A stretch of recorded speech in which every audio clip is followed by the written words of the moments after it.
is your call to action. Get prepared, America. Economy, survival, energy, disasters. This is USAPrepares.com.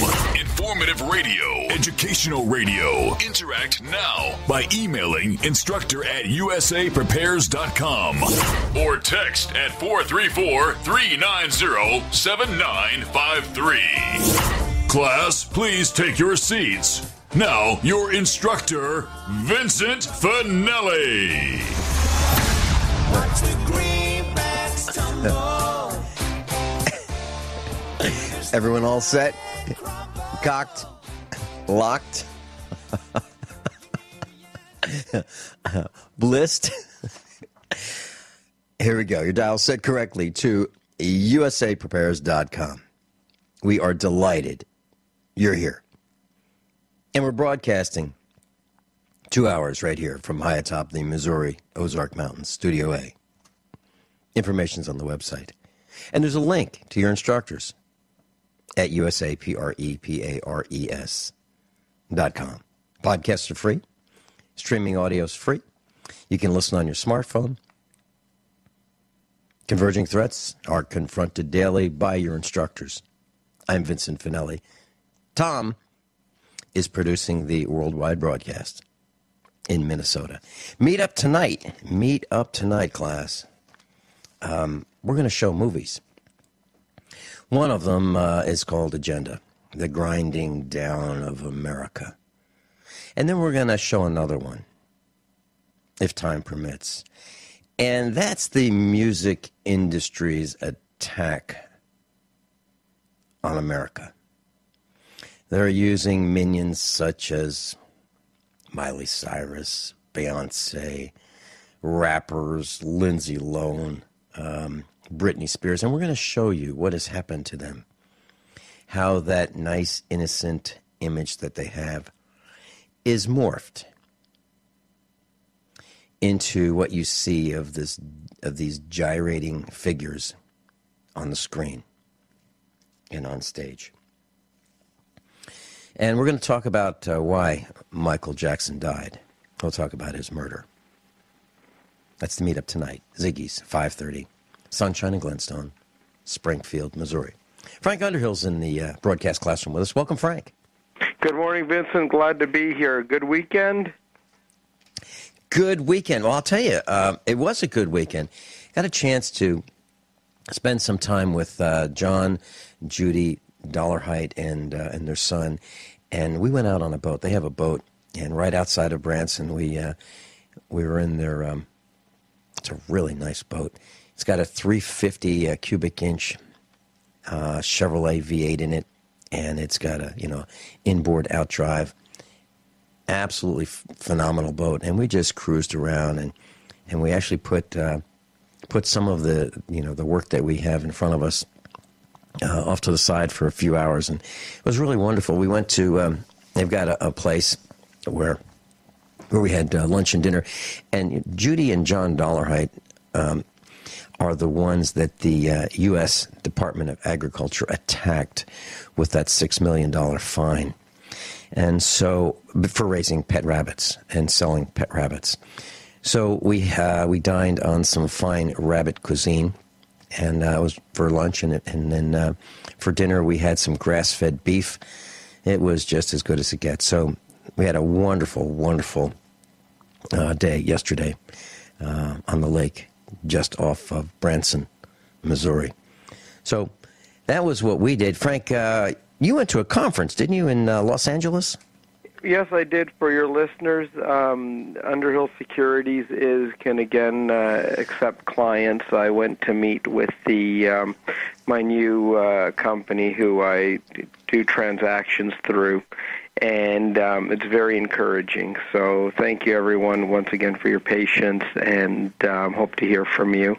And I had a very nice time there, and they're ready to do business. Wonderful. Wonderful. So, Frank, did you get a chance to find out what the outlook for, let's say, for commerce is. Did you talk to anyone who said, yeah, things are really roaring, where the economy's picking up? Did anybody say anything like that, or did you hear the opposite, or what did you hear? Vincent, it's quite limited. You know, what people see on the TV and the news and in reality are two opposites. This rally that we're seeing is primarily an institutional rally, where Main Street small investors, retail, that's where I come in, are more or less sitting on the curb or the sidelines. Investors are very gun shy. They had the the technology collapse, the financial collapse, the commodity slowdown. That's where my focus is. And of course, people are very unrattly. And can I just say, Vincent, regardless if people have a lot of money or not a lot of money, if they have some dollars, people are generally not afraid to, accumulate in their portfolios, even at these levels. But if the confidence just isn't there, it's very hard to separate, especially when people worry about jobs, they worry about college, they worry. I think for the small investor, the retail investor, all investing takes a back seat compared to programs like yours. They bring up the realities at home, basically. Mm-hmm. Well, are they saying that? Small businesses, are small businesses hiring, or are big businesses hiring? What do they see happening, Frank? Well, small business is the engine, of course, that drives America, and you're just not seeing the small business growth there. And actually, where I was surprised to see a lot of stores empty. Now, even though retail store might only have like 8 or 10 employees working in there, well, if you do 100 stores in a neighborhood, you do the math, and it is so. Obviously, the consumer confidence quite isn't there. Okay, so it's not just those of us here in the Ozarks who are seeing empty parking lots, grass growing up through the cracks, absence of cars in the parking lots, absence of customers in the stores, restaurants empty most of the day, except for the peak hours where customers race in and race out, but they're still not packed. And is that what they're seeing? Is that what the forecast is? A continuation of that, or is it going to get better in their minds?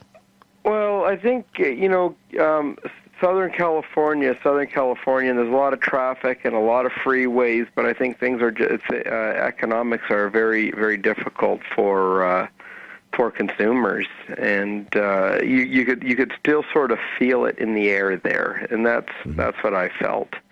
And I was, but people, like all Americans, they do their best to get by, and they patch up any shortcomings with a smile on their face. But they're very, they're proud, and they do what it takes to survive. So a person might meet his neighbor across the quarter-acre property line that they may share, and hey, how's it going, Joe? It's going good. It's going good. In all the meanwhile, Joe lost his job, last week. Is that what you're saying? Yes. Yeah. Put a good face on a bad situation. Okay. Well, that's what we see here. We see people trying to act as if everything might be okay, but if you actually talk to them and you say, what's really happening, they'll tell you. Frank, I'm meeting people for the very first time, people I have not known before, strangers, if you will, who are telling me that they've had it. They have absolutely had it with what our government has done. They've had it with immigration. They've had it with taxes. They've had it with going into government offices, trying to comply and getting red tape and the runaround and the absence of answers and the absence of information. They're furious. They have just had it, and I can see in the not too distant future them snapping and causing harm to other people just because they've had it. And on the 26th of this month, which is coming up in a few days, 3 days from now, 2 days really, there's going to be a meeting of a legislative committee in Missouri. And they're trying to get me 3 minutes at the microphone. And during those 3 minutes, I plan on saying, I have a proposal for a bill. And I'm just going off the top of my head. And what I propose is that any elected representative who votes for any bill without reading every word and fully understanding every word will be charged with a felony and minimum imprisonment of not less than 10 years. It's just a one-line bill that I'm proposing. And what I'm saying, Frank, is these boneheads, these corrupt parasites who we elect based on promises that they have no intention of fulfilling, these lying, cheating scoundrels who are in office, who vote for things without understanding what they are, commit the rest of us to living under that legislation. Anyone who does that is guilty and should spend a minimum of 10 years in jail. And that will do two things. One, it will encourage them to read the bills. Two, it will encourage them to have fewer bills that are easily understood.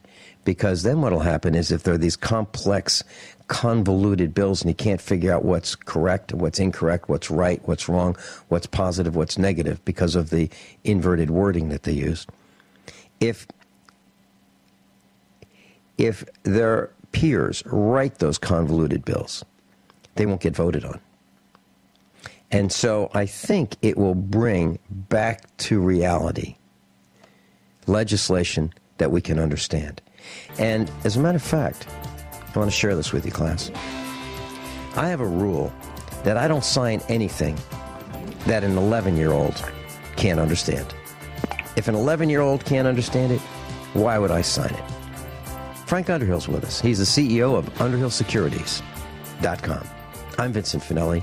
This is USAPrepares.com.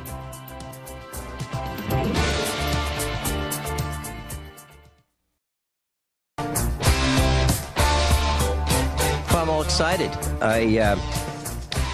Last Tuesday we were talking about smart meters or these digital. Hold on one second, please. Okay, I had some cables. Now we're tying me up here. Last Tuesday, we were talking about electric meters and the power grid, and so while I was on the air, I ordered an old-fashioned analog power meter. I've got it right here on the studio desk with me. It came by Friday, so I ordered it on Tuesday. I paid, I think it was maybe $13 and $11 shipping, or $11 and $13 shipping. Bottom line is it was $24.99 total shipped, delivered, and I've got it. And I'm looking forward to installing it at the farm, should the utility company not replace the smart meter that they put on our farm with an analog type. If they don't do it, I'm going to do it. So we'll find out what happens when an individual changes the electric meter. Won't that be fun? Hey, Frank, I'm looking at gold, and I bought some over the weekend. The price was down, so I thought that was a good thing. I bought a small amount, and I bought Indians. And let's see, September 3rd, gold was $1,400 an ounce. September 18th, 15 days later, $1,300 an ounce. Today, $1,324. What do you think's going on, Frank? Well, I think definitely the Fed has a lot to do with the movement in gold. Every day, every week, they seem to come out with some big announcement that either drives up the price of gold or brings down the price of gold. And today the Fed is going to come out and with some more comments. And people who invest in gold need to know that it is strictly a contra-dollar hedge. Price of gold stays the same. It's the dollar that goes up and down around the gold, basically. Mm-hmm. And when you invest in gold or silver, people need to go in with a long-term approach and use it as a hedge. Now, if I can even say that, people look at what these stock markets are doing, up and down, up and down. Well, if you're going to be in and out trading these markets, you can probably drive yourself crazy. I don't trade stocks myself. I think that if you do, it's not good. You need to buy and hold these things, and gold is eternal. It'll never go away. It's a very rare element in the periodic table, incidentally. And, of course, it lasts through time. Financial companies can collapse. Technology companies can collapse. A drug deal can have a patent expire where all the generics jump in, and then their prospects aren't good anymore. So whenever investing in any investment, you always need to look at the long-term prospects. And I think, Vincent, we were on the phone prior talking about retirement and IRA and all this stuff. Myself personally, I don't believe in any retirement savings plan at all. I think you need to live for today because you don't know what tomorrow's going to bring. You don't know what hiccups are going to be. We don't even know when the Messiah's arrival, basically.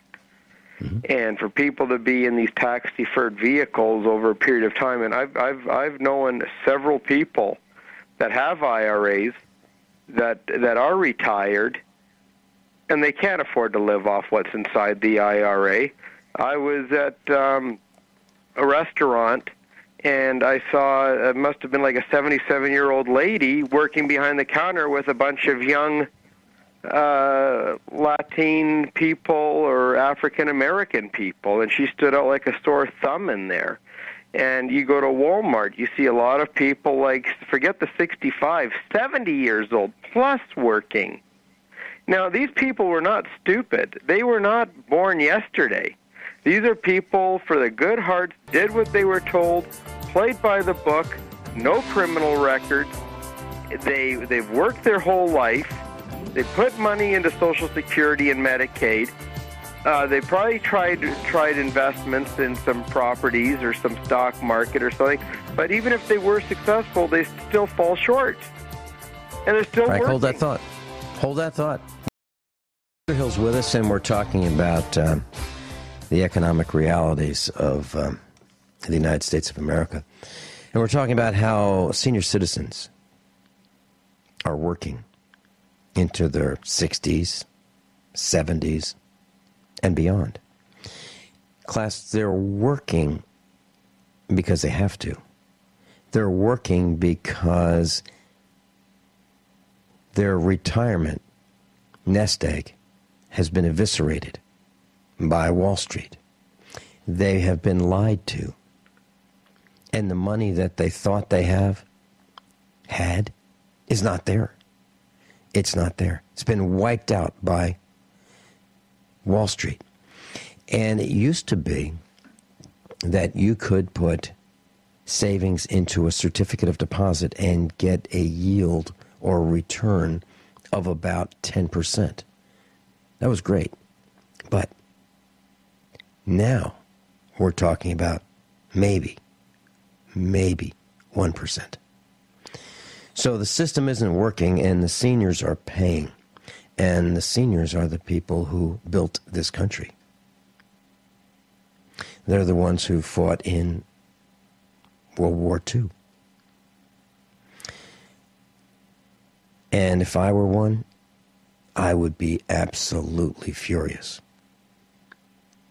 As a matter of fact, this broadcast is being rebroadcast from midnight to 2 on one of our affiliates, KUNQ. And they are running promotions for our broadcast right now that, in effect, is putting politicians on notice. They're saying that we at usaprepares.com are going to throw the politicians out. We're throwing them out. We're telling them, get ready. You're going home. We've had it with you. We don't trust you. We despise you. Those promotions are running probably every half hour right now, right in Missouri, for this broadcast, putting politicians on notice, telling them that they're leaving office. And I'm going to mention on the 26th, if I get a chance to speak before this legislative committee, that for everyone's safety, politicians need to do the right thing, because we don't want to see short politicians hung from tall trees. We don't want to see that. So they need to get their act together and represent the people for their own safety. Because it just may happen that someone or a bunch of someones or a gang of someones loses their temper and takes it out on these people who have inflicted so much harm on this country. Frank, you were talking about seniors working. Please continue. Well, it's not really a new phenomenon, but it is getting wider and wider and wider. And these could be anyone's parents, and I just I'm just I don't want to say shocked or welcome to the new realities, but how does a elderly woman put away her husband, lay him to rest, and get a $10,000 funeral bill? Wow. It's just like that. Or if her car breaks down and she needs a new head gasket, it's $2,000. Where's the money come from? This is not random acts. These are everyday lives that people do not have money to maintain a lifestyle that they've probably been used to their whole life, especially when it's that whole life of cutting back, more is less. Well, there comes to a point where the expenses, mm-hmm. and you've already dealt with more than less. You got no protection, no coverage to protect yourself with. Mm-hmm. And now you're going to have health care coming through where people are mandated. Mm-hmm. It's not a good picture, Vincent, and your listeners. Yeah, BlackBerry is going to lay off 4,500 employees, or about 40% of their global workforce. Why? They've endured a $1 billion loss. So 40% of BlackBerry is going to be laid off, a high-tech company. What we're seeing is people are now being forced to spend less and less and less. And all the while, Frank, we're spending money on ridiculous things that none of us wants. For example, Homeland Security is going to test something called BOSS, B-O-S-S. And they get these acronyms. I mean, these acronyms are really vulgar to me. BOSS. It's a facial recognition system that is a biometric recognition system built by a company called, let's see. I think it's, there's the Biometric Optical Surveillance System, or BOSS, built by a company I believe is called Electronic Warfare Associates. Electronic Warfare Associates. It's a military contractor. So this military contractor is building a system that they want to be able to recognize who you are 30 faces per second. 30 faces per second. They want this system to to identify. Now, that means that there's a database of a lot of people that they're comparing these. Wow, power just went out here in Missouri. Good thing we have instantaneous emergency backup power, because the power just went out. We would have been off the air.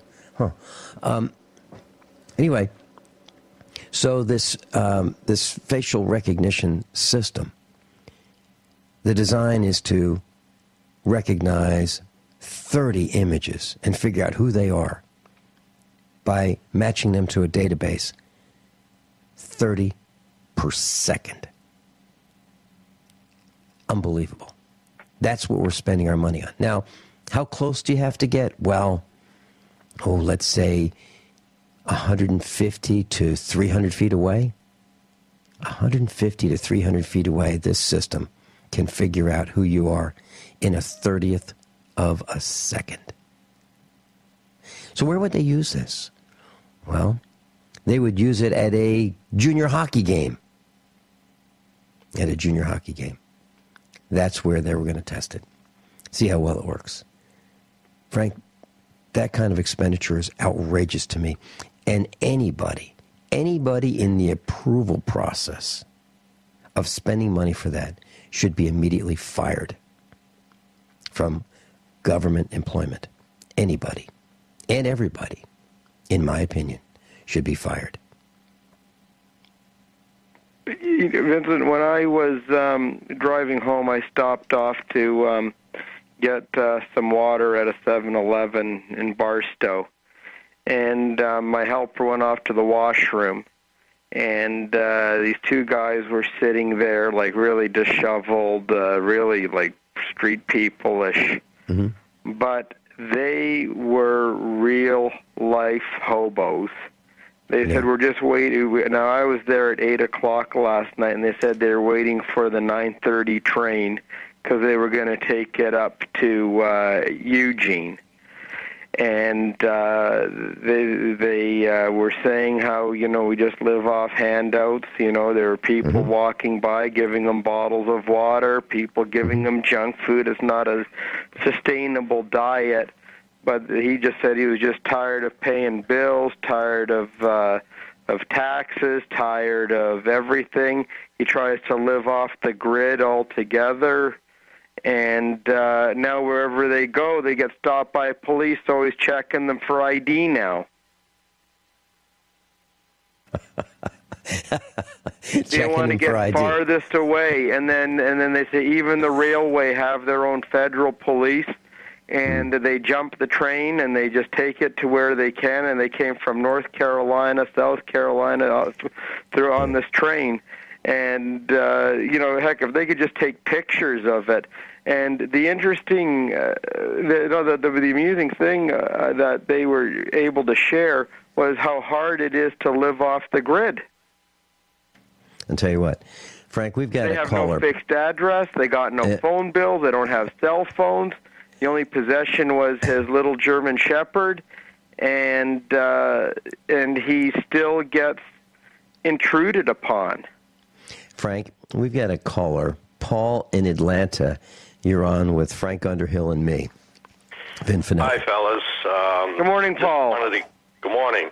Just wanted to give you some insight. I had always thought that these bills that are being proposed in Congress, there's so many pages, and they don't take the time to read it.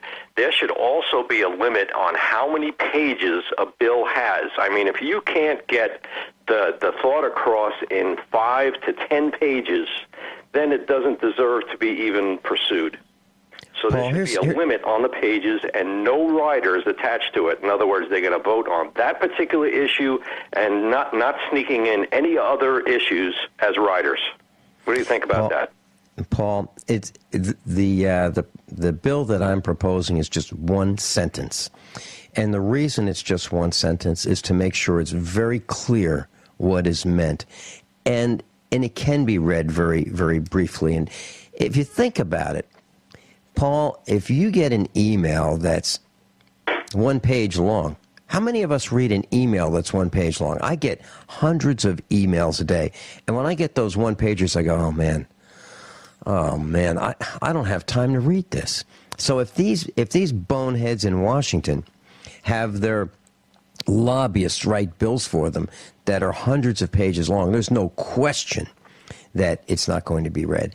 And beyond that, these elected boneheads entrust the reading of these bills to their junior associates, their staff. Right, and the staff members could have an agenda all of their own, too. Yeah, and they could say, hey, listen, Joe Biden, this is really cool. You know, when he was a senator, they could say, this is really cool. You're going to love this. Vote for this. And it may be something that Joe Biden didn't support. Paul, hold that thought, and we'll bring you back on the other side. Is that okay?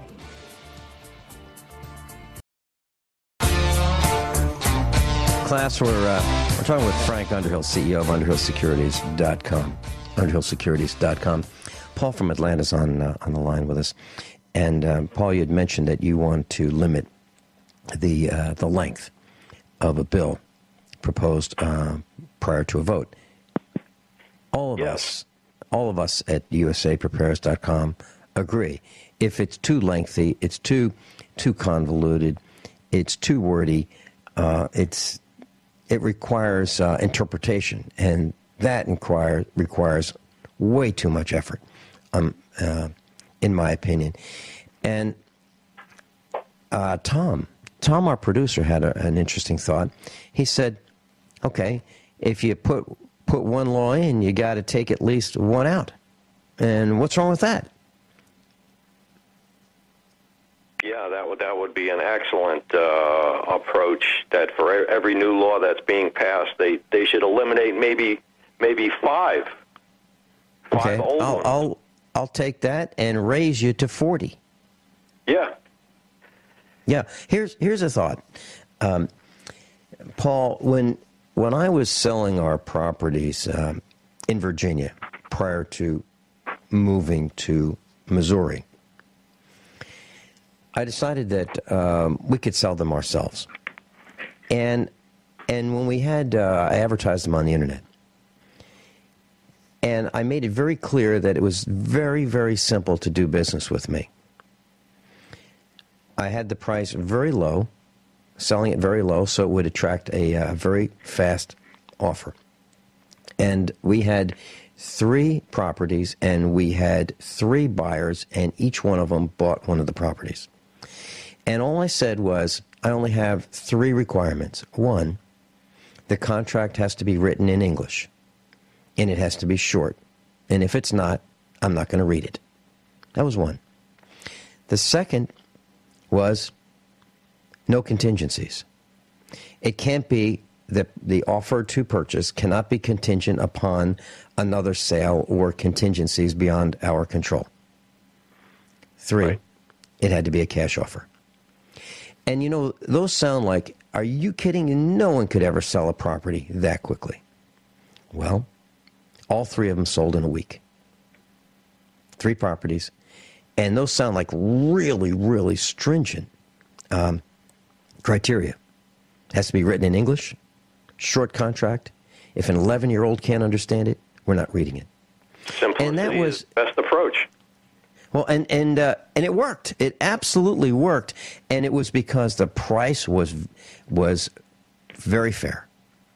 The terms were easily understood, and what's even probably more amazing is all 3 of them sold without any problems whatsoever. Well, that goes to show you that the original intent of the framers on the 13th Amendment had the provision that no attorneys were allowed to serve in the Senate or the Congress. It was there for a reason, but that 13th Amendment just mysteriously disappeared from the textbooks. Paul, you bring a smile to my face because we were in Virginia back in the 1990s. We had a computer manufacturing business. And this guy walked in and he said, "Hey, I hear you guys build networks, and I'd like one for my business." And I talked to him and I said, "So tell me what he was well dressed and he was well spoken, and he was articulate. And he said, well, I'm an attorney. And I said, oh, geez. I did my best Columbo. And I said, well, we have a policy, a corporate policy. We don't have attorneys as customers. and he thought I was kidding. And I wasn't kidding. And he said, why is that? And I said, well, you guys are born with a natural tendency to argue, and then you go to school to enhance it. And I said, and you're never happy. You guys just fight. You look for little nuances to fight over. And I'm not interested in that, because I know things are going to go wrong. And I don't want to be in a fight with you. I got more important things to do. But thanks anyway for stopping over. I'm not kidding. I'm not kidding, class. So you don't have to have attorneys as customers. You don't. And you certainly shouldn't have politicians as customers. Paul, thanks so much for being with us. Frank, we're gonna stick around for the other side of this. The other side of this top of the hour news and commercials, and we're going to talk more about the economy. And I've got some things I'd like to share with you. Let's talk about Kenya and the price of gas. Frank and I will be right back.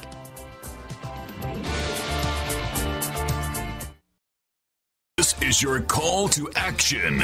Get prepared, America. Economy, survival, energy, disasters. This is USAPrepares.com. Informative radio, educational radio. Interact now by emailing instructor@USAPrepares.com or text at 434-390-7953. Class, please take your seats. Now, your instructor, Vincent Finelli. Everyone all set? Cocked? Locked? There we go. This is hour number 2 of USAPrepares.com, and your dial is set correctly. Frank Underhill's on with me. And Frank, during the previous hour, you had mentioned you came across some homeless people, and the police are now rousting them and demanding their ID. Now, did you want to talk about that for a few seconds? Yeah, it's funny. They said they were there to catch the 9:30 train, and we're just going to jump a rail car with containers on it. No, we don't do flatbed. But we do, and then sure enough, when Corey and I were driving toward Vegas, that 9:30 train with the containers on board was making its way onto Barstow. So they have the schedule packed. That's what I'm saying. So they have the schedule, and when the freight cars are coming by, when the box cars are coming by, when the flats are coming by, and they just probably wait till it slows down and they jump on, right? Right. Yeah. Well, good for them. They were characters. I was talking to them for about 15 minutes and helped them along the way a bit there, and they appreciated it, and they got guts. I'll tell you what, Frank, if you run into any more, would you please let them know that we're interested in having them on the air as instructors? I'm not kidding, because that may be a skill that we need to know, in the future to get from point A to point B. How we can determine which freight trains are running when, and what are the best to hop on, and which are the safest, and those kinds of things, and which have the which are the ones with the cast of characters that are the most fun to be with. So that would be. They made it from Louisiana to Colorado in like 18 hours. Yeah. So what we need to know is how to dress and what to carry, and those kinds of things, and yeah, they had camping gear. Yeah, they had knapsacks with camping gear, sleeping bags, portable stove to cook on. No, they were prepared like camping. They looked a little unhygienic, but they did have the tools to survive. Mm-hmm. Well, that's what we need to know. We need to share that with our class. And by the way, my mom several years ago went into Sears, and I no longer shop at Sears.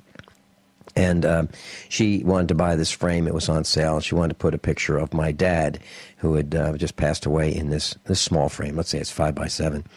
And she went through the cashier's area, and she gave them her credit card, and everything was fine. The transaction was processed successfully. Everything was just fine. And then the clerk said to my mom, "I need to see your ID." And my mom said, "ID?" She said, "Yeah, I need to see your ID." And my mom looked at me like, "Vincent, what?" My mom's like 90.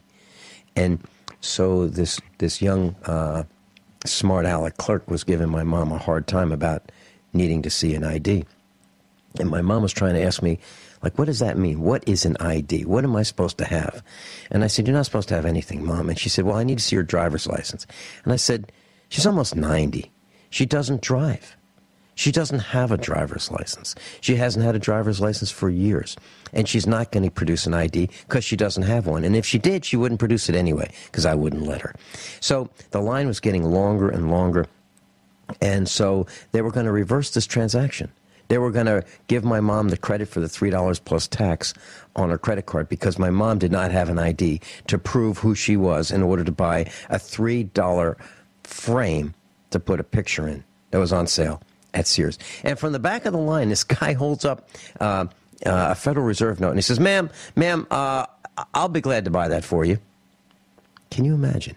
Can you imagine some nice person in the back of the line wanted to pay for my mom's picture frame, which she certainly could afford to pay the $3 and buy it?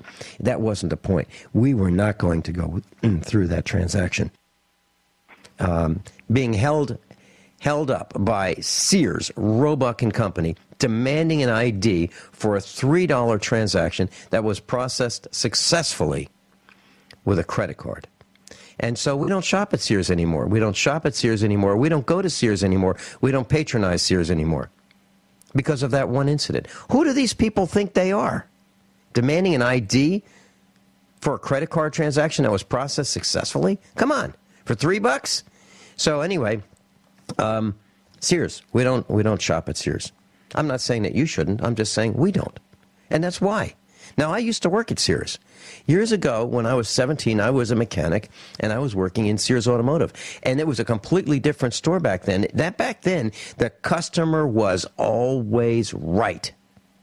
Always right. Even when the customer wasn't right, we treated the customers as if they were always right. And that is a far cry from what I've seen at Sears lately. That's my opinion. So anyway, I wanted to share that with the class, that's what I've seen at Sears. Now, Frank, since this is a preparedness broadcast, I feel it's incumbent upon me to mention that there is a potential for a truck driver's strike. A trucker strike. There's a group of truckers that's calling for a 3-day strike. When? That would be October 11th through October 13th. So coming up very shortly, October 11, 12, and 13, a trucker strike is being called for. Now, whether this happens or not, I don't know. But let's say it does happen. What does that mean for you? Well, are you insulin dependent? If you are, and you think that this trucker strike may actually happen, and you would not like to be without insulin, then you probably ought to consider getting some right now before the trucker strike. Is there some emergency item that you must have to continue living?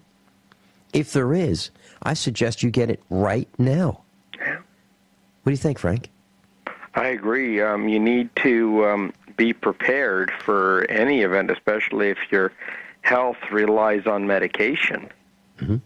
So you can even have a short-term natural disaster like a hurricane or a flood or a power outage.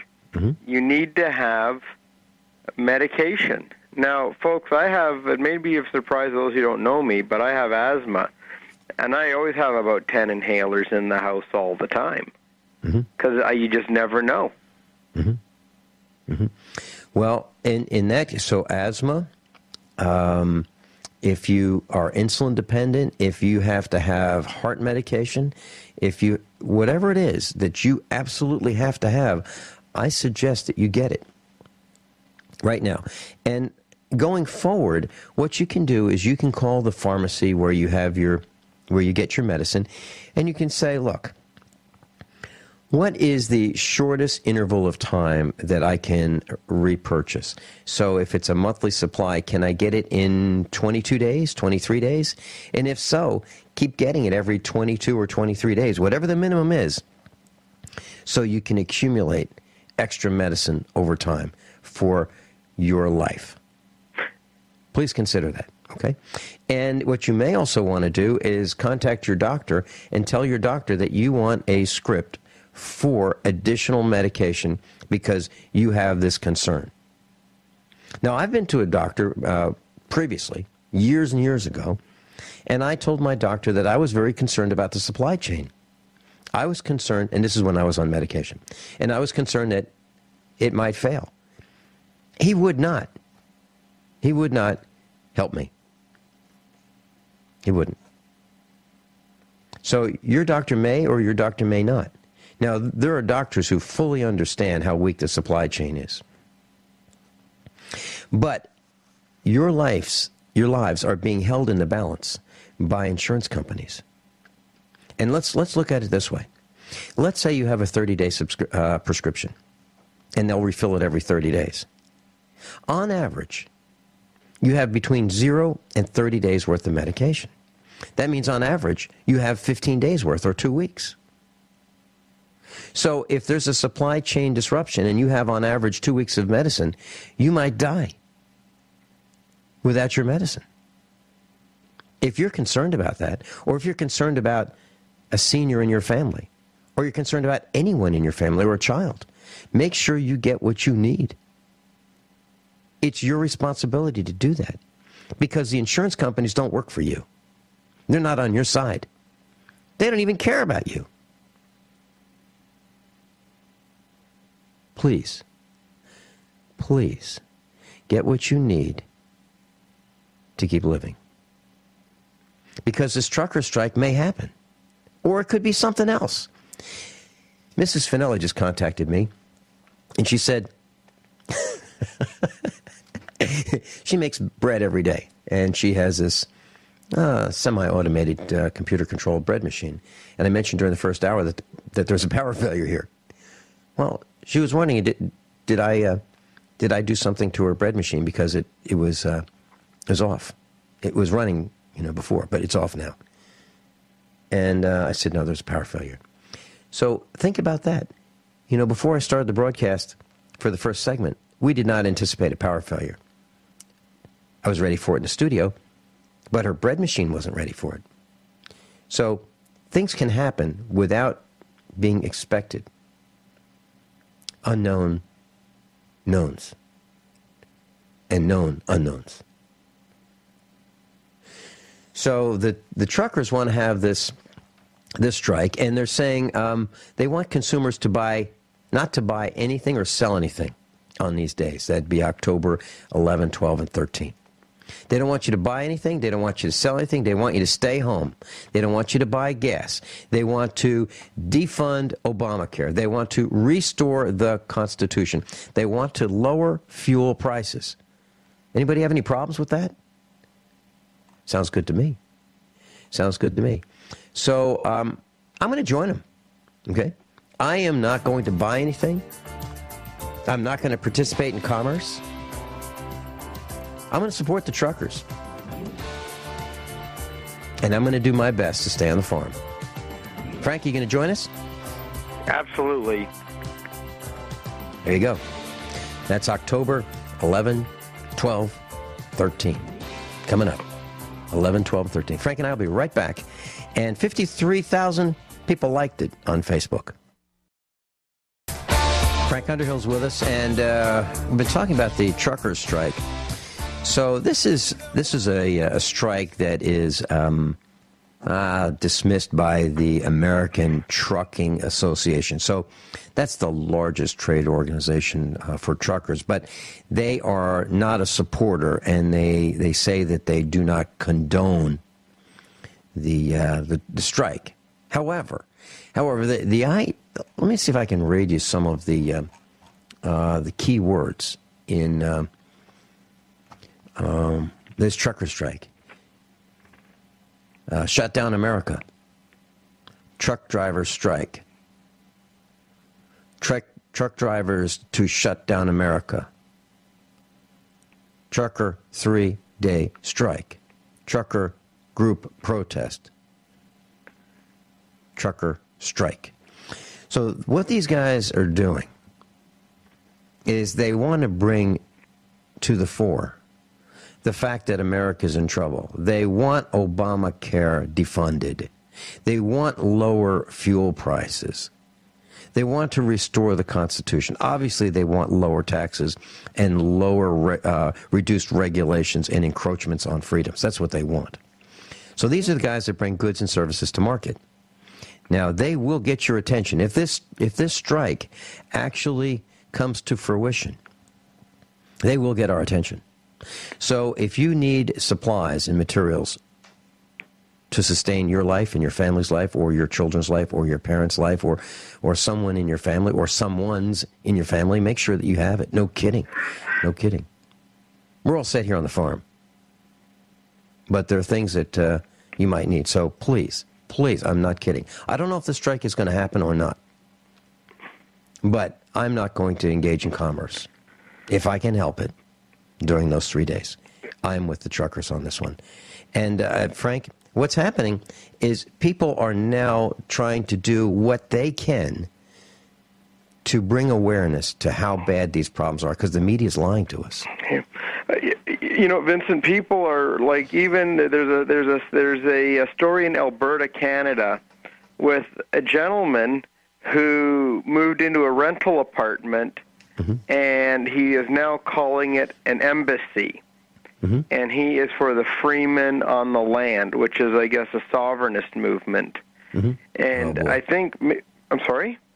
I said, oh boy, because whenever someone says they're sovereign, somebody dies. And, you know, I'm not saying I disagree. I'm just saying that, oh man, you know, well, you know, that's what happened to Lynette Pate's father. He declared that he was a sovereign. He was murdered. He was murdered. One of our instructors' fathers, murdered. Terrible. But so he's ahead, declaring this home an embassy. I think people should probably look at calling their home an embassy, and maybe if there is a tax they can get through, or without paying property taxes, or I wonder if there's loopholes in civic law where this can happen. You know, Frank, I've heard people say, I don't mind paying taxes. I only know two. In my entire lifetime, I only know two people who have said that. The rest of us mind paying taxes because when we think of taxes, we think of over-taxation. If it was reasonable taxation, like 0.25%, that's different. That's different, but it's not like that. The average person, if you figure it out, the average guy who really pays taxes, the average working person is probably paying between 65 and 75% of his or her income in taxes. Because you have the federal tax, then you have Social Security, and that's paid on both sides of the equation, the employer and the employee, you know, almost around 9% each. So that's 18% right there. And then you have, some states have about 8% sales tax. Add that in. Then you have the property tax. Then you have the car fees, the license fees. Add it all up, and you're about 65 to 70%. And if most people knew that, there'd be a revolt by morning. There's a shocking post on the website, Frank. We haven't discussed this, but there's a cop by the name of James Harris. And he was in Florida. And he was in hot pursuit of a man not wearing a seatbelt. He and another officer in another car. And these two guys were chasing this guy down. And this guy, without a seatbelt, jumped out of his vehicle. Frank, I'm looking at the property taxes. Governor Chris Christie, who is governor of New Jersey, ran on a campaign to get control of the outrageous taxes in the Garden State. I guess they used to have gardens. And they've destroyed that. But anyway, property taxes are up 13% under Governor Christie. Now, I did some research. Back in 1960, a 1 acre property, that's about 200 feet by 200 feet, with a house on it, about $188 a year property taxes. Now, by 1990, the property taxes on that parcel were, with the house, same house, $8,000. Today, over $12,000. Who in the right mind would want to pay that amount of property taxes in New Jersey? Please explain it. Why would anybody want to do that? That's nuts. That's nuts. And what do they get for it? What do they get for that? Crime, pollution, cops everywhere. I mean, who'd want to live there? Seriously. I think it would be great if a person lived in New Jersey to escape from that government overreach. It'd be great to get away from it. Now, if you could get some of this government out of the way, maybe New Jersey might be a nicer place to live. Frank, your thoughts?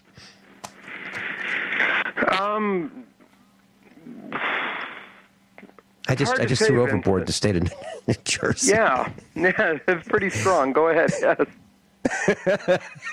Well, I mean, I've been there, and I feel that there are cops everywhere, and they're not there to help me fix a flat tire. They're there to write tickets, and I'm not comfortable. For a flat tire. Yeah, impeding traffic, or I'm sure there's some law that you would break by having a flat tire in New Jersey.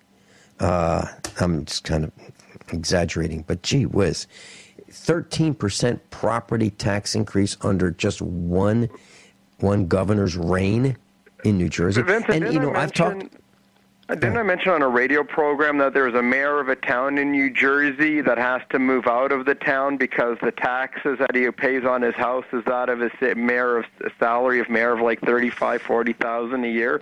That's what his property taxes are. Yeah, can you imagine that?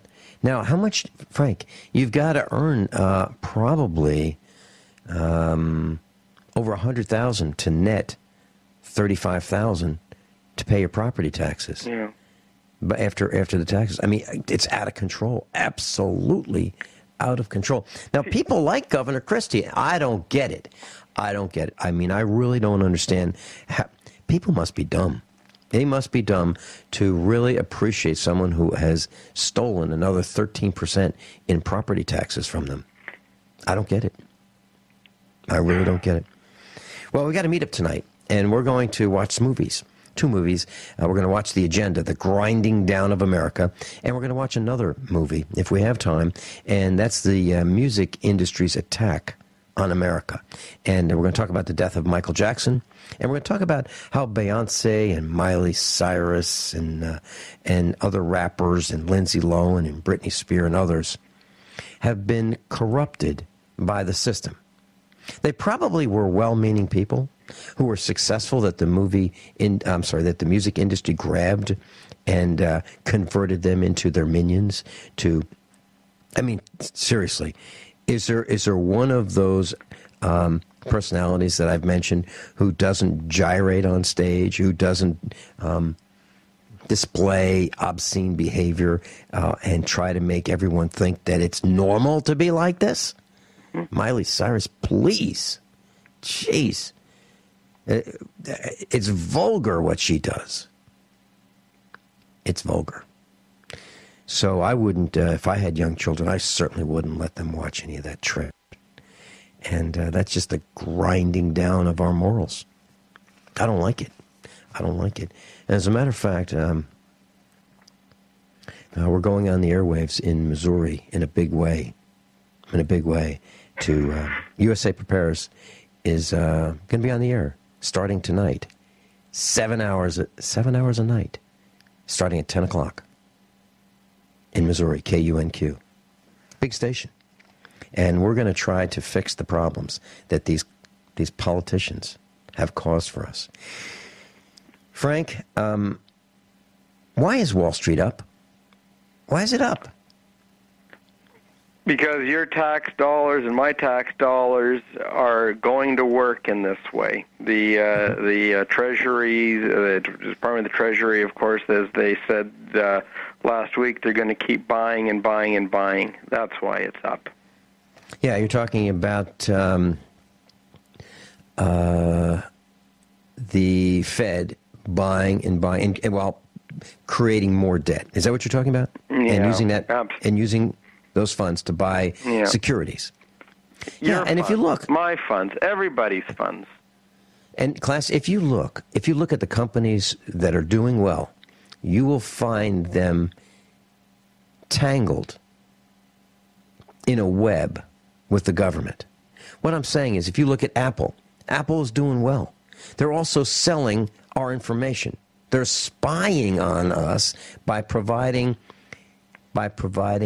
the information that we use, our private information, to the government, our phone calls, Verizon, texts, tweets, Cisco, all of them. They're all selling information to our government. And we're paying for that. And the companies are doing well. Now, if you look at a hardworking company that's not selling secrets, not working with the government, those companies are struggling. Vincent, we were talking earlier about high tech and how we're all plugged in. Now you have iPhone coming out with a phone where people can voluntarily put their fingerprint on the phone for security. Well, what if some company or someone who's menacing could somehow obtain your phone, obtain your fingerprint, and then really make away with your identity? But you have people volunteering when it's not even asked for their fingerprint. They're buying something to give their fingerprint. There you go. There you go. They're actually spending their own hard-earned money to buy a phone that will take their fingerprint, send it off into a cloud somewhere, right? Because you back up your phone. Now Apple can sell your fingerprint to the government, the same government that's trying really hard to get biometric scan information from us, the same government that is going to cause me to buy a wig and contacts of blue eyes, so when they photograph me for my driver's license, I'm going to be all hunched over. I'm going to go in with my walker, and I'm going to be all hunched over. I'm probably going to be about 4 feet tall, hunched over, hobbling in there with my blue contact lenses, a big scowl on my face, and my Michael Landon wig. I'm going to go in there because that's going to be my new image from that day forward. I'm going to be hobbling around. They're going to take my picture. They're going to say, what a sorry-looking guy that is. What happened to him? Michael from New York, you're on with Frank Underhill and me, Vin Finelli. Well, good morning, Vincent. Good morning, Frank. Good morning, Mike. Guys, on the property tax, let's all get a load of this. Now, I went to my local tax department a couple years back requesting a copy of the law that stated I, as a private property owner, had to pay property tax. Well, they were shocked, stunned, never heard such a request before. And so, naturally, they had to look into it. When they got back to me, they couldn't find such a copy. And I asked, don't you find that surprising? She actually said no. And I wanted to tell her, but I didn't because I was courteous and it wasn't appropriate. It wasn't just good timing. I wanted to say at that point, you're lucky there aren't any Americans around because they would hang you right now for that. Now, here's the thing with the property tax, guys, because as we know, it's unlawful, it's unconstitutional. We have the right to own property just like we have the right to work, and no rights can be taxed. However, in addition to this incredible communist tax to force us off our property, get a load of this now. And this is what I always try to tell everybody. We got to do something here because this is a major racket. When you are delinquent on property tax and eventually they kick you off your property, which proves that we really do not own the property right then and there. Mm-hmm. Number two, when they auction off your property, what do they do with all that money? They say, Mike, here's we took the $20,000 that you owed us on the property tax. Here's the rest of your money for your property. No, they keep all the money. Yeah, I think, Vincent, we were talking about this on a few topics a while ago, where there are companies that will actually go out, buy these notes, negotiate with you. They'll take like $1,000, $2,000 bill. Like there was this old man. I remember the story clearly. An elderly gentleman in New York or somewhere. He owed like $3,000. He had dementia, Alzheimer's. You know, no one visiting. He had like a home he bought in the 1950s, paid for over and over, and the bank like inflated some, or the company inflated it to like some obscene bill, and he lost his home. That is what's happening here. Vultures are circling your home, picking on elderly, aged, dementias, Alzheimer's people. People are not living in the home, but living in a retirement home with no kids to look after their payments. And they're losing their properties. This goes on. This is a crime in the making.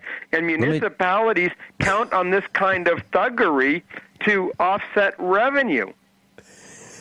Frank, I love it. I love it when you get all excited. I can hear the anger in your voice. I just hate usury, period. I know you do. And you just... And I'll tell you what I did. When I lived in Virginia, our property tax bill went up and up and up. And so I made an appointment with the county, and I said, I want to, where do you guys come up with these numbers?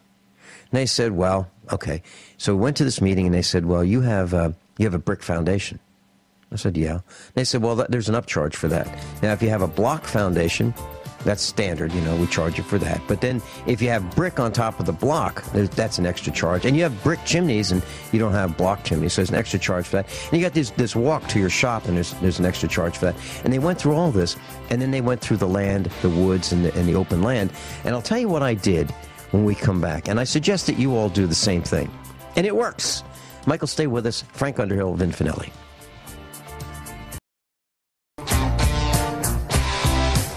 Class.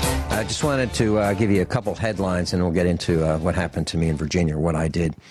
Right now, the Federal Reserve owns more debt than America amassed from the times of George Washington through William Jefferson Blythe Clinton.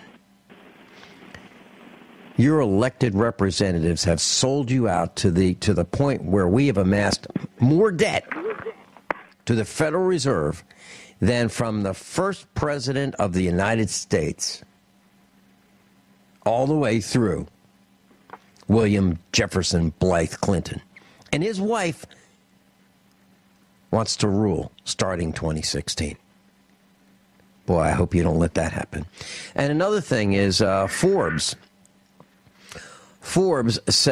magazine says Obamacare will increase health spending by $7,450 for a family of four. Wow. And Obama himself said Obamacare will cost less than your cell phone plan. I guess that was a mistake, huh? Okay. Let me tell you what happened in Virginia. Our farm taxes were going up and up and up and up. And I had absolutely had it. So I set up a meeting with the county, and I said, I play this character Columbo where I'm confused. I appear confused. And I said, well, how did you figure that? And they said, well, they added up all these numbers, and they said, well, the size of your building, the square foot, the walkway, the shop building, the barns, the land. And I said, well, tell me about the land. Well, they said some of it's woods and some of it is open, meaning grass. I said, that's right. And I said, well, how is grass rated, and how are the woods rated? They said, well, they're valued at the same level. And I said, okay. So have you ever been to the farm? No. So you haven't been there, but you're looking at this picture, right? We're looking at this picture. I said, well, how much is swamp worth? They said, oh, that's worth virtually nothing. And I said, well, right here, there's 7 acres of swamp. They immediately adjusted downward my taxes on the farm. So I suggest that you challenge these guys, even if you've got nothing to challenge them for. Set up that appointment, spend that hour with them, tie them up, figuratively. Make them spend the time to tell you exactly how they've determined how they are taxing your farm. Because even though we don't live at that farm anymore, we have saved money, several $100s a year on taxes, and it goes forward to the successive owners of our farm. Michael, you have any thoughts on that? No, Vincent, I mean, that's exactly how it is out there. It's all fraudulent. It's a major racket. And it's incredible how the Americans tolerate the fact that when they kick you off because you didn't pay that property tax, that they keep all the money when they auction off that land. It's, you know, when you have no banknotes, it's your property free and clear, and they keep all that money. Dear God of heaven, I mean, this is one heck of a demonic racket they have going on here, and I can't believe these people today actually tolerate it. Well, here's what they did in Missouri, way before my time. Whenever there was a sale, like even a bank sale, what would happen is all the neighbors would get together, and they would arrange the purchase of that property. And they would buy the farm for $5, $10, or whatever. This was back during the Depression.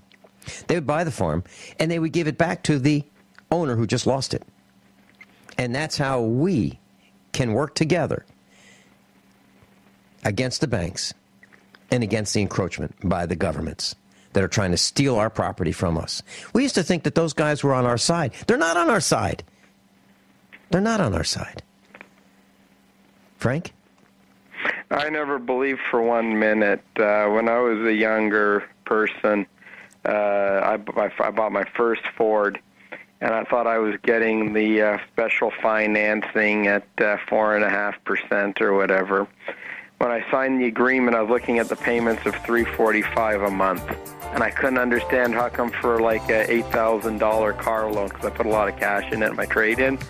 And then they said, well, it wasn't enough to qualify for the lower rate, and they're treating it like a credit card loan. I cried. I went back with my dad. They said, no, your son's, 18 years old. He can do a contract and all this stuff. And so I knew right then at an early age, basically, they're no good. Hoodwinking a teenager. Stealing money from a student, and I worked at a steak restaurant at night to put me through Frank, college. we're out of time. That's how the banks treat you. Class, above all, honesty and integrity. What happens next is up to you. Meet up tonight, Ziggy's 5.